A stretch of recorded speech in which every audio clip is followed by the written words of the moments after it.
Hi friends, this is Satish Rawal और आज मैं आपको पढ़ाने वाला हूँ सिंपल पास्ट टेंस।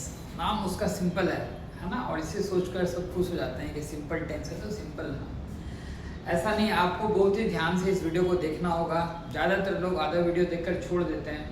हो सकता है वीडियो के एंड में कुछ ऐसा बताऊँ जो आपको नहीं पता है, इसीलिए आप लोग सबसे रिक्वेस्ट है कि इस वीडियो को पूरा देखें, है ना।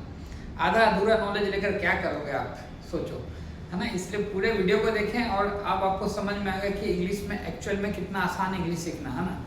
और इस चैनल का नाम इसलिए मैंने रखा फनटास्टिक, बिकॉज इसमें फन है। इंग्लिश में मैं इंग्लिश इसलिए नहीं टीच करता हूँ कि I just want to earn money. मैं इसलिए पढ़ाता हूँ कि इट्स माय पैसन, है ना। और it was not my passion a few years ago, now it has become my passion, because ये बहुत ही इंटरेस्टिंग और फनी लगता है फ्रेंड्स। आप जब इंग्लिश सीख जाओगे तो आपको इंग्लिश के अलावा दूसरा भाषा अच्छा नहीं लगेगा। ठीक है, चलिए इन सब बातों से हटकर हमें आते हैं मेन टॉपिक पर, है ना। आप लोग से ये भी रिक्वेस्ट कर रहा हूँ कि आप जरूर सब्सक्राइब करें मेरे चैनल को, है ना, ताकि मुझे मोटिवेशन फील होगा और मैं ज़्यादा से ज़्यादा आपको वीडियोस बना के दूंगा। और बेल आइकन जो उसको प्रेस करना मत भूलना है, ठीक है। अब आते हैं मुद्दे पर। तो सिंपल पास्ट टेंस में हमें जो ध्यान रखना है कि फिर से जैसे सिंपल प्रेजेंट टेंस में आपको सिखाया था कि दो तरह की बातें आप करते हो, या तो स्टेट बता रहे हो तो एक्शन बता रहे हो। जब आप स्टेट बताते हो तो इस स्ट्रक्चर का इस्तेमाल कर रहे हो। सब्जेक्ट बताया आपने, फिर उसमें वॉज या वर्ड लगेगा सब्जेक्ट के हिसाब से।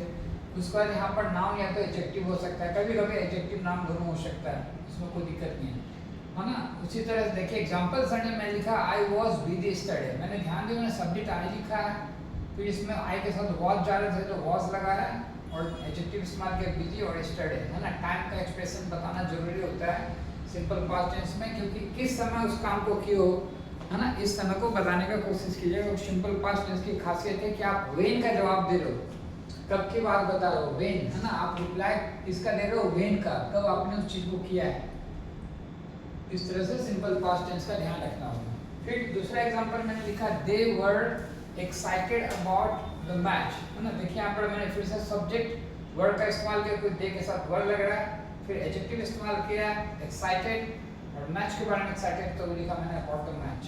तीसरा सेंटेंस एग्जांपल में रहा है सी वाज 16 देन, तो वो सिर्फ 16 साल की थी। सी वाज 16 देन, ठीक है। अगर मैं उसके नेगेटिव सेंटेंस को बनाने लगे तो सारे वर्ड्स में हम लोग सिर्फ नॉट लगा देंगे तो हमारा काम हो जाएगा। इतना आसान है negative sentences banana. I was not busy studying. They were not excited about the match. She was not 16 then. है ना, आसान। सिर्फ नॉट वर्ड यानी NOT का इस्तेमाल आपको करना है ऑक्सिलरी के बाद। was not, were not, और आपका सेंटेंस हो गया नेगेटिव, है ना। तो बहुत ही आसान सेंटेंस होता है। अब इसका मेन मुद्दा जहाँ पर कॉम्प्लेक्सिटी थोड़ी सी आपको दिखेगी, क्योंकि आप इसमें क्या कर रहे हो, जब सिंपल पास्ट टेंस में एक्शन की बात कर रहे हो तो एक्शन बताते वक्त आप बहुत ही ध्यान देना कि स्ट्रक्चर सब्जेक्ट है जो भी। और यहाँ पर एक आसान हुआ है सिंपल प्रेजेंट टेंस में थर्ड पर्सन सिंगुलर के साथ आप एस और एस का इस्तेमाल करते थे। यहाँ पर आपको कुछ नहीं करना है, यहाँ पर आसान है। सिंपल प्रेजेंट टेंस से सिंपल पास्ट टेंस कंपैरेटिवली आसान है, क्योंकि यहाँ पर आप सिर्फ सेकेंड वर्ड यानी पास्ट वर्ड का इस्तेमाल कर रहे हो और आपका काम हो गया, है ना। मैंने स्ट्रक्चर लिखा है subject plus word plus object, है ना। यहाँ पर आप प्लेस और टाइम भी लगाना चाह सकते हैं तो लगा सकते हो, है ना, प्लेस प्लस टाइम, है ना। ज्यादातर लोग क्या करते हैं, एक समझिए आपको वर्ड ऑर्डर सिखा रहा हूँ, subject plus word plus object plus place plus time. एक नॉर्मल वर्ड ऑर्डर होता है सेंटेंस में। अब अपने सेंटेंस को लिख रहे हो इसको ध्यान रखना, सब्जेक्ट पहले आना चाहिए, वर्ड फिर ऑब्जेक्ट फिर प्लेस और फिर टाइम, फिर आपका सेंटेंस अच्छा सा तैयार हो जाएगा, ठीक है।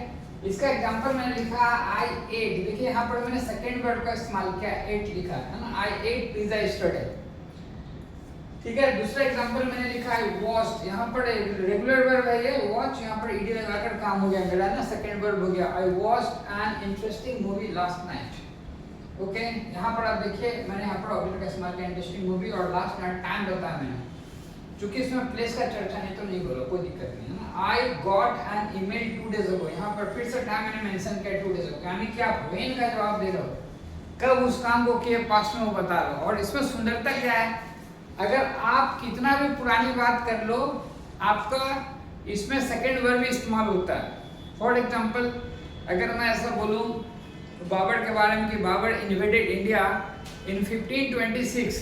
अब देखिए मैं 1526 की बात कर रहा हूँ, फिर भी मैंने सिर्फ सेंटेंस में क्या किया, इन्वेड को इन्वेडेड कर दिया, INVADED कर दिया, कोई और कुछ काम नहीं किया मैंने, इन्वेडेड इंडिया।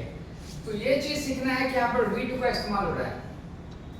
अब चैलेंज चालू होता है आपका फास्ट में, जब नेगेटिव सेंटेंस आप बना रहे हो, आप यहाँ ध्यान से देखो कि मैंने लिखा आई डिड नॉट ईट, यहाँ पर एट बोला था, फिर से ईट बोल रहा है, यानी कि डीड लगने के बाद आपके वर्ड फिर से पहला वाला वर्ड आपका हो जाएगा प्रेजेंट वर्ब हो जाएगा। आई did not eat pizza yesterday, I did not watch की जगह पर देखिए वॉच लगा। यहाँ पर जो गलती होती है सबसे वो ये होती है कि डिड नॉट बोलने के बाद भी वो क्या करते हैं, सेकेंड वर्ब को इस्तेमाल करते हैं, बोल देते हैं I did not went there, I did not ate anything. अब ये गलत हो गया, I did not eat, I did not go there, I did not write, I did not play, I didn't see, I didn't talk, I didn't do, I didn't eat। आपके दिमाग में set करना है कि जब आप did बोल रहे हो तो आपको किसी हाल में V2 का इस्तेमाल नहीं करना है, फिर वहां से V1 हो जाएगा, ये पहला वाला वर्ड जो बेस वर्ड है वो लग जा रहा है, ठीक है। यहाँ लास्ट एग्जांपल मैंने लिखा है कि I did not get an email 2 days ago, तो फिर से got यहाँ पर था, उसको मैंने get कर दिया। मैं सोच रहा हूँ, ऐसा लग रहा है मुझे कि आपको बहुत ही फायदा हुआ इस वीडियो को देखकर। अगर आपको बहुत पसंद आया उसको जरूर लाइक करना, अपने फ्रेंड के साथ शेयर भी क्या कीजिए, क्योंकि बहुत सारे फ्रेंड्स को टाइम नहीं होता है ऑफलाइन क्लास करने के लिए, तो इस तरह का वीडियोस का वेट करते हैं कि कुछ सीखने मिले उनको, ठीक है। और इसी प्रॉमिस के साथ कि और भी इंटरेस्टिंग वीडियोस मैं बनाते रहूँगा इसी टेंस पर कुछ समय तक, ताकि कंप्लीट हो जाए आपका टेंस कुछ ही दिनों में, और उसके बाद आप फराटेदार इंग्लिश बोल सकते हो। Okay, thanks for watching this video. Okay, see you.